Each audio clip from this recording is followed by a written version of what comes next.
మంచి వాళ్లతో నిండి ఉన్న ఒక బస్సు ఒక ఘాట్ రోడ్ లో వెళ్తుండగా లోయలోకి కింద పడుతూ పడుతూ ప్రమాదం తప్పుతుంది. అమ్మయ్య అనుకుని బస్సు ఇంకొంచెం దూరం ట్రావెల్ చేయంగానే ఒక పెద్ద పిడుగు బస్సు ముందర పడుతుంది. ఇదంతా చూసి ఆ బస్సులో ప్రయాణిస్తున్న ఒకతను లేచి, ఈ బస్సులో ఎవరో ఒకరు పాపాత్ముడు ఉన్నాడు, అందుకే మన ప్రాణాలు పోయే పరిస్థితి ఏర్పడింది అంటాడు. ఆ పాపి ఎవరో తెలుసుకోవడానికి అందరూ కలిసి ఒక నిర్ణయానికి వస్తారు. ఆ బస్సులోంచి ఒక్కొక్కరు దిగి దూరంగా కనిపిస్తున్న చెట్టుని టచ్ చేసి రిటర్న్ రావాలి.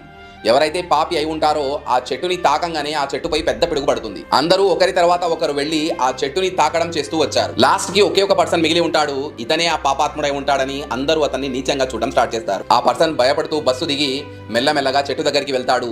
అతను ఆ చెట్టుని ముట్టుకోగానే ఒక పెద్ద పిడుగు పడుతుంది. ఆ పిడుగు ఆ పర్సన్ మీద కాదు, సరాసరి ఆ బస్సు మీదే పడుతుంది.